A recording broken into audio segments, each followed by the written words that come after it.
how to work.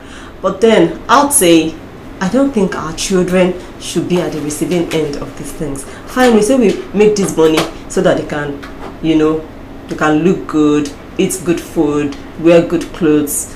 But how about their personal needs? How about their needs that money cannot meet? How do we take care of them? These days we hear a lot of vices by these housemaids.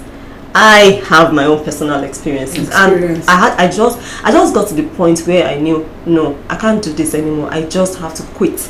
I have to stay at home with these children. But it's not like it's easy, really, to be practical. It's not easy. But then I think we need to get to the point where we place our priorities. We need to see, okay, what are my priorities? And that would help us determine, okay, it's not in all cases that the father has to go to a 9 to 5 job and the mother too has to do the same. In some families, you find that, okay, the father is into his own personal business. Fine, the mother can be a salary earner and do all that job, but the father is around, at least to help around his own time. He can, work with his own time, and so he can, bridge that gap. But of course, moms are, kind of closer to the children, and that's why. But well, I think we just have to. Each family has to sit down and work out. Okay, what really works for us as a family? If my husband is not a 95 person, if he's at home, yes, okay, let's sit down and talk about it. You try to manage these children while I do this. And if it is the mother, it's a sacrifice. It's a whole lot of sacrifice. But I think we need to get to the point where we need to make it, because our society is something else these days, and we make up this society. And I'm so scared for the next generation coming after us. God help us. Yeah, it's a serious case. It's a really serious issue. When you have parents going out in the morning, coming back very late, they don't know what their children do. They don't know anything that's happening in their lives. They just believe, okay, my child is fine. I give my child money to go to school. I pay their school fees. So what else do they want? But life is more than all these things that we're talking about. Well, Mrs. Kemi Samuel is right here in the studio, and we're talking about teens and peer pressure. Yes, we'll take a short break, and when we come back, we'll still be talking. Stay with us.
Down the road, you're gonna find a place.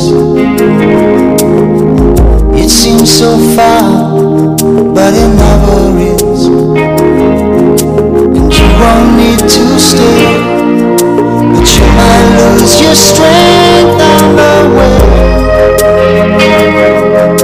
Sometimes you may feel you're the only one, 'cause all the things you thought were safe, ooh, now they're gone. But you won't be alone, 'cause I'll be here to carry you along, watching you till all the work is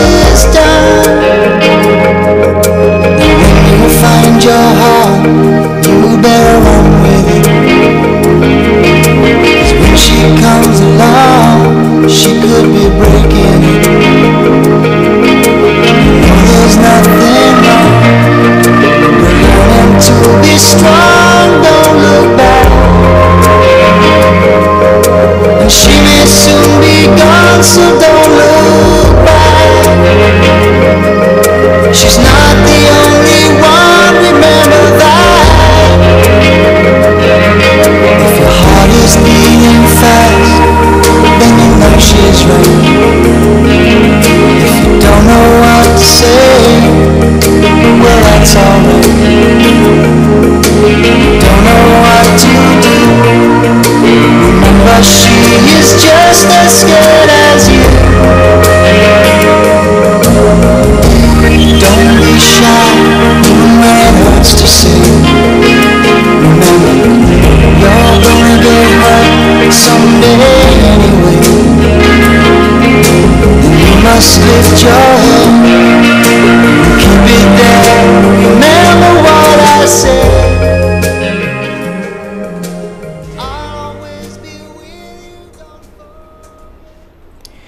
Yes, we're still talking about teens and peer pressure right here on Radio Global. And Mrs. Kemi Samuel is in the studio with us today. And we've been talking about this particular issue. So we'll still be talking some more. But I would also like to find out how teenagers feel when they're being pressured by their peers, how they feel when they give in to their peers as well, and also the issues that they have when they resist their peers, having to resist their peers and things like that. How do they feel at the end of it? I think we have a call. We have a call right now. Hello. Oh, I think the line is really bad. Seriously. So I would like to find out that about peers, really.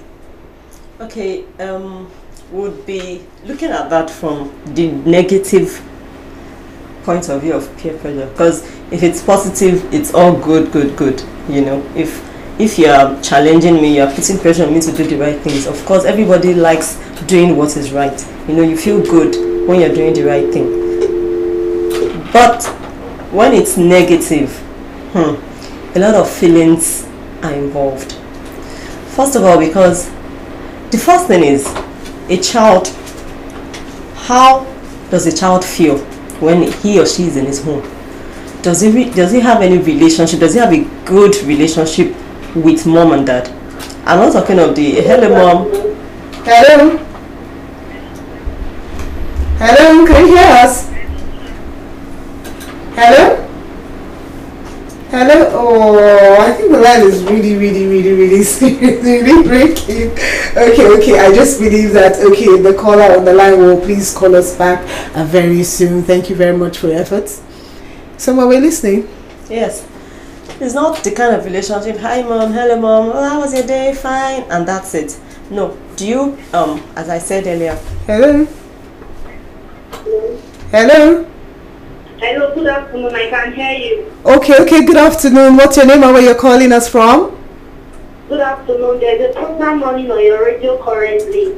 Okay. Yes. You're listening to us. Yes. Can you hear me very well, please? Yes, we can hear you. We can hear you very well. Good afternoon. My name is Mrs. Adenusi. I'm calling from Lagos. Okay, Mrs. Adenusi. Am I correct? Your program right now. Talking about peer pressure. Yes, ma, we can hear you. Yes. Do you have a question for Mrs. Kemi Samuel? Yes, please. Okay, all right. Yes, please. Okay, we're listening. Hello, are you still there? Yes, I would like to ask Kemi Samuel, since this peer pressure thing sounds so inevitable, I would like to know how can I prepare. I'm still here. Can you hear me? Yes. We can hear you. We can hear you, please. Can you still hear me, please? Yes, we can. We can hear you. All right. I'm saying that since this peer pressure thing sounds so inevitable. All right. You can continue. Since it sounds so inevitable, how can I prepare my child for the good aspect of the peer pressure? All right. I have to wait until something. Before I prepare the child's mind before he even starts meeting with the peers. The first set of people my child needs to meet is maybe my parents or siblings at home, and certainly have to wait till they get to school or crèche or whatever to meet with their peers. Get what I'm saying. So preparing the child for home. Preparing their mind to meet with the parents so that they can pick only the good aspect of the peer pressure and not the negative aspect. So how do I prepare them for this? So that I will stand up to be on them, not to apply the corrective measure when things go awry. Okay. I hope you got my question. Yes, we got your question. Thank you All right, very thank much you for very calling. Thank you very much, Mrs. Adenusi. Have a lovely day. All right. Really, I really love her question. Yes. So I would like you to respond to that. Yes, it's a very deep and educative question. Thank you, Mrs. Adenusi. It's very important we prepare our children, you know. That's why I said peer pressure begins even from baby. So you really don't have to wait until your child becomes 18 a teenager, before you start, you know, preparing him for peer pressure. You don't have to wait, like she asked, for that thing to happen. You know, it's harder to correct. Ways that you can prepare your child right from cradle, right from a young age. Start telling the child good things. First of all, you need to have a sound relationship with your child. This cannot be overemphasized. There's nothing like a child knowing that, oh, my mom has my back, my dad has my back. It's unfortunate that a lot of parents, we just take these things for granted. And I think, oh, of course, my child knows I love him. And you never tell your child I love you. And you say, oh, maybe he knows that I pay his school fees. So of course he knows. But I'm sorry, you need to interact with these teenagers, even with these children, and you'll be shocked at what they think of their parents. And their parents do not think that their children think anything that close about them. So you need to build a strong relationship with your child. You know, it helps your child's self-confidence. You need to say positive things to your parents, to your children. Sorry, I can't believe that parents say negative things to their own children. They are stupid. That was dumb. They are so dumb. And then we compare our children with other children, with other people, so and we expect them to excel after doing that. It's completely wrong. It's completely wrong. Build up your child's self-confidence. In the first place, when a child is confident about himself, a self-confident child is less likely to yield to peer pressure because he's sure of himself already, you know. So you need to build up your child's self-confidence. Then there's a formula that works. Apart from listing the good things to your child, you need to tell the child. Don't say, oh, of course the child should know that this is wrong. No, you please go ahead and tell the child, this is good. If you do this, it's good. It's good to share. It's good to be nice. It's good to be serious with your academics. Tell the child those things that are wrong. It's wrong to bully. It's wrong to smoke. It's wrong to fight. Don't fight others. You know, list out those positive things. Then a formula that works is play out a drama at home. You know, tell your child, okay, if your friend, let's say I'm your friend, and let's say that will interest, especially small children, it will interest them. What's the name of your child? It says Femi. Okay, fine. If Femi says slap your friend, what will you say? You know, it goes like that. That works a lot. What will you say? Hear what your child will say.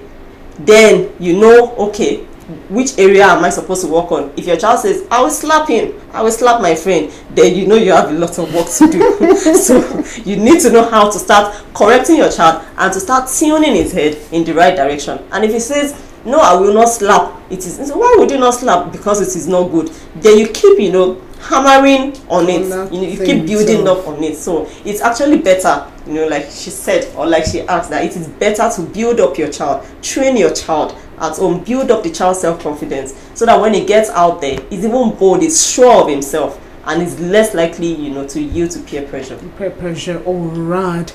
We're still talking about peer pressure right now. So quickly, what are some of the severe consequences of peer pressure in teenagers? Yeah, severe consequences. I would still repeat that we're looking at this from negative points of view. Of course, there are consequences of good peer pressure, and the consequences are good. Like the example I gave the other time. Of course, it makes you serious, it makes you focused, makes you ambitious, and all that. That's on the good side. But on the negative side, the list is endless. The consequences of peer pressure is there's no limit to it. There's no maximum. That highest that can happen is this. No, there's no highest. Death is one of the consequences of negative peer pressure. It's as bad as that. It gets so bad. It can be anything. A child can become so defiant. You see, I know of a case that a teenager beat his mom. It's not a story I was told. there are people I know stood up to his mom and beat his mom. The woman was crying and she was saying that I was looking at the boy, not that I cannot actually beat him back. That fine is a guy, but she too, she's built and I could have handled it, but that she became so weak that I can't believe this is happening to me. My own son, and she just broke down and she was crying. So there's nothing else to it. It's peer pressure, you know. So it can get as bad as it can get, and that's why it's something we really need to, you know, fight. We really need to fight against it. We really need to guard against it. We really need to be on our children, you know. All right, so you know there are times whereby we have some certain parents. I know mothers do this a lot. They are guilty of it. Many of them tend to spy on their children when they are not around. So as a parent whose child is sort of being drawn to peer pressure, is it advisable to spy on his or her activities? You know, I'll always go back to the kind of relationship you have with your children. No teenager likes to be spied on. That is basic. You're simply going to lose the trust of that child, and then if there are certain things he used to do, he'll just, mommy is going to come behind me and spy. Check, so let me just package everything properly. I'll package this and pretend. But there's actually a need to do it. But how do you do it? As I said, it boils down to the kind of relationship you have with your child. Can your child actually confide in you? I remember when we were growing up. Okay, we have a call. Sorry to cut you short on that. We have a call coming in right now. Hello? Hello? Hello. Hello? Hello, good afternoon. Can you hear me? Yes, I can hear you. Good afternoon. What's your name and where you're calling us from? I wanted to ask another question. I love the way my first question was actually addressed. Okay. All right, okay. You have another question for her? Yes, please. Okay. Yeah, I would like to ask her again to the same Samuel. Now, when you start noticing some peer pressure habits in your, let me say, toddler or a little child, like 2-3-year-old, what do you do beyond just saying, don't do this? I would refer to a typical case of a friend to me like 2 days back. The child is like 2-3-year-old, and she just told me that she's a little bit concerned that that girl would come on to. Hello?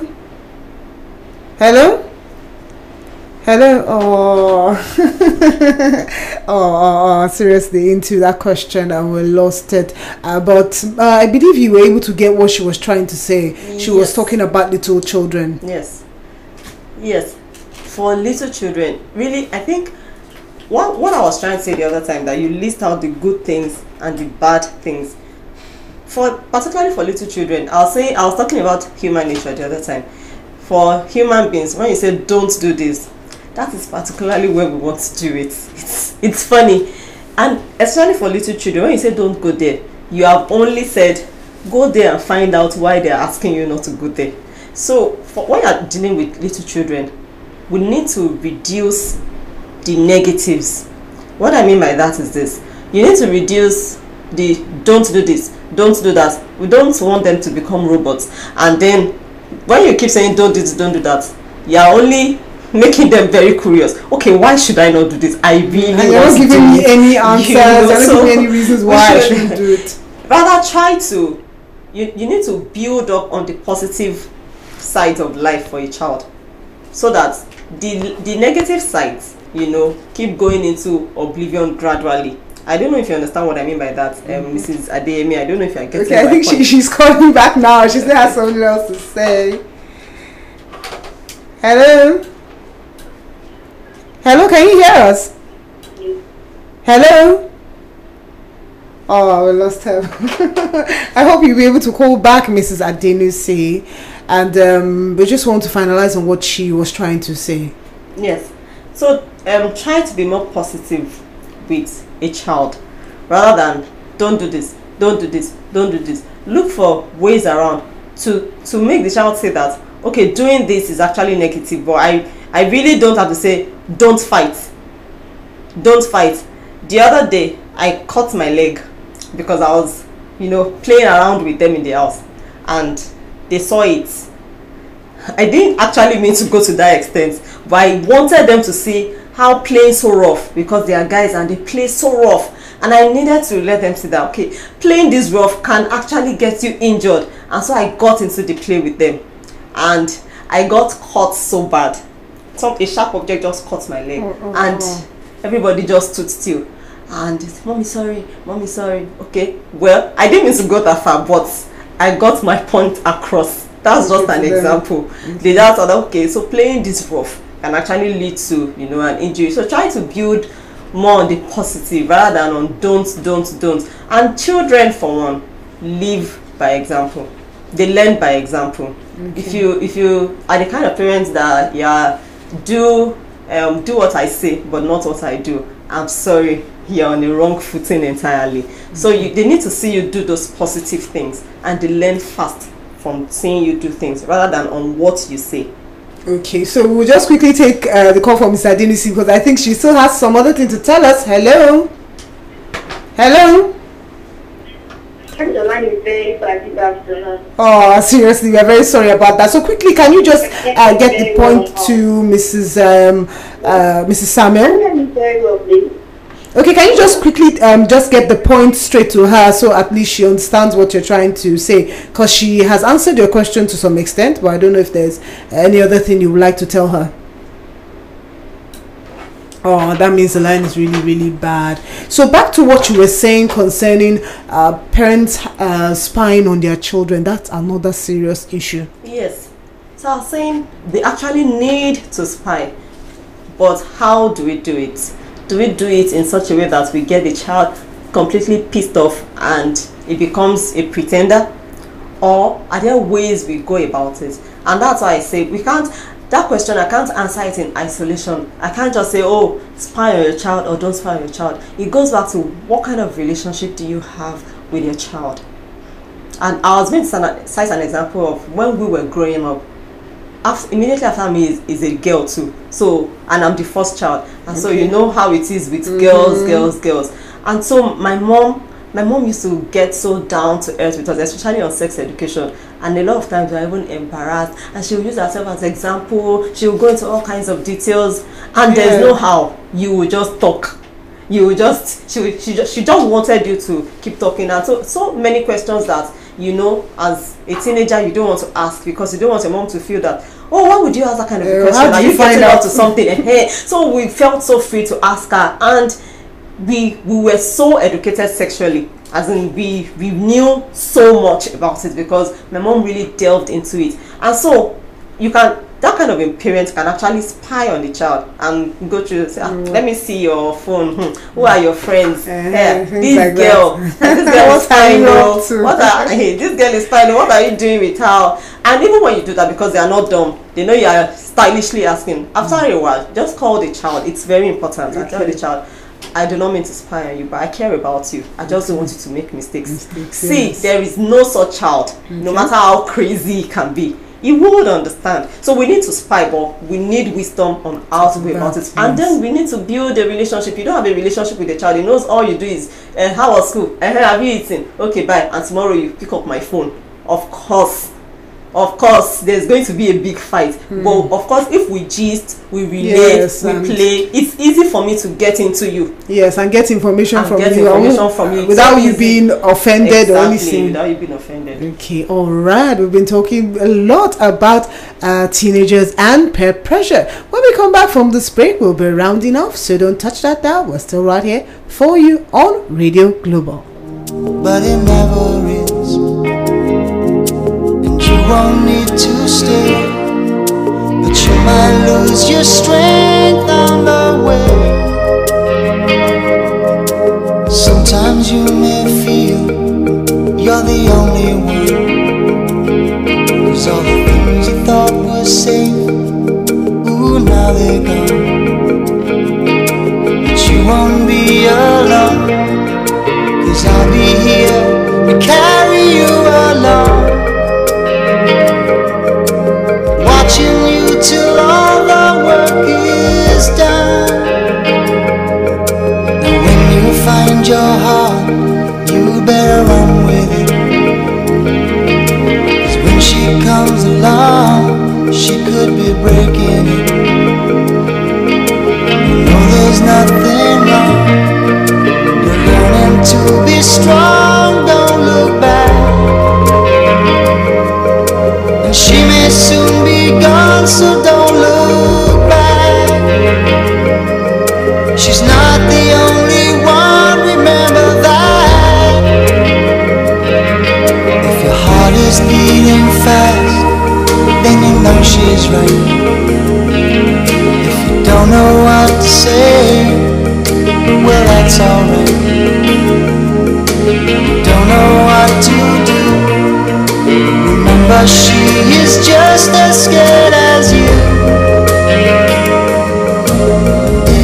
Don't be shy, even when it hurts to say.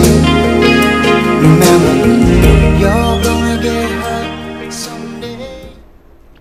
It is still Radio Global, your favorite dial on radio. And today we've been talking about teens and peer pressure. My guest in the studio has been Mrs. Kemi Samuel. She's a mother, a mother of 3 boys. You can imagine what she goes through on a daily basis being with these children. But as she says, she loves it all the way. It's just a wonderful thing being with them, being around them, learning from them, and also tending to teach them things as well. And for many years now, she has been working with children. She has training from Children Evangelical Ministry, where she was trained on how to relate with these children, how to cope with them and things like that. So Ma, we also like to find out what can parents do in order to help their children deal with this thing called peer pressure. Great. I think part of that has been answered with Mrs. Adenuse's question. Okay. Yes, and I'm sorry, I just have to go back to relationship with your children. You can't give what you don't have.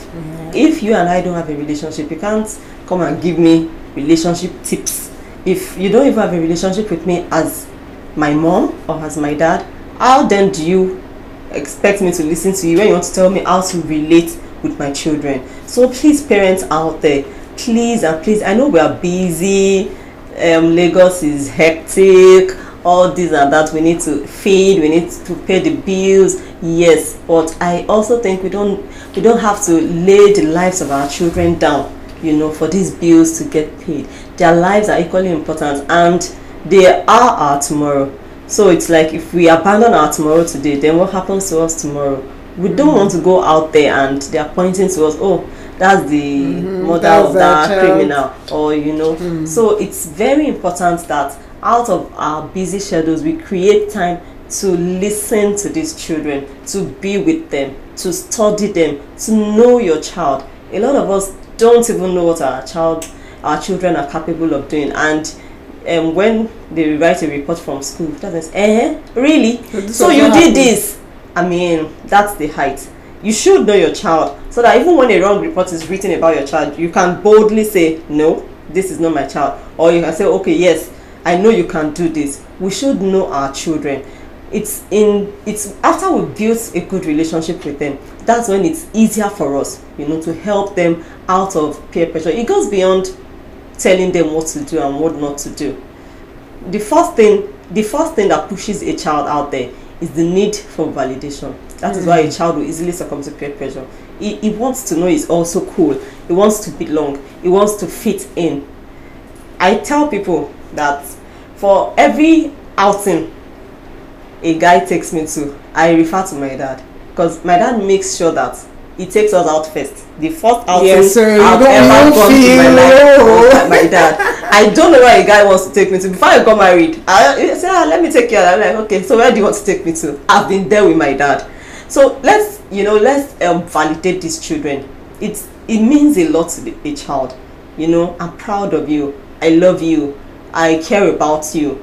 All those things, they mean so much. But you know, in Africa, thank God that things are changing. We are getting more exposed by the day. But in Africa, it's very hard for parents to come out and say I love you. You know, you feel like a big deal, and he knows I love him. So please, let's build good relationship with our children. For some of us that don't have, it might be difficult, but you know, gradually this is your child we're talking about.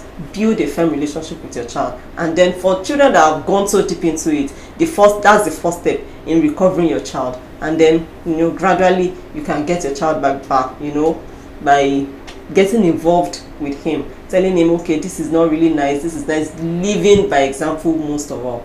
I pray God helps us. Amen. Yeah, I pray that God helps us all. Yes, we've been with Mrs. Kemi Samuel. Yes, she's been right here in the studio, and we've had a lovely time. So we hope you have too. We just want to thank our caller, Mrs. Adenusi. Thank you very much for calling us on the program today. And I also want to thank my guest in the studio, Mrs. Kemi Samuel. Thank you very much, Ma, for being on the program today. Thank you for having me. Yes, I will believe that when we call you some other time, you will be able to come. I will, like God's grace. Yes, all right. Well, that's a wrap, and this is where we call it a day on this package of the program Parenting Guide. So we hope you've been able to learn one or two things as parents out there and also as teens. So till we come your way, same time, same place, I remain your host on the program, Toju Richards. Stay blessed. Down the way.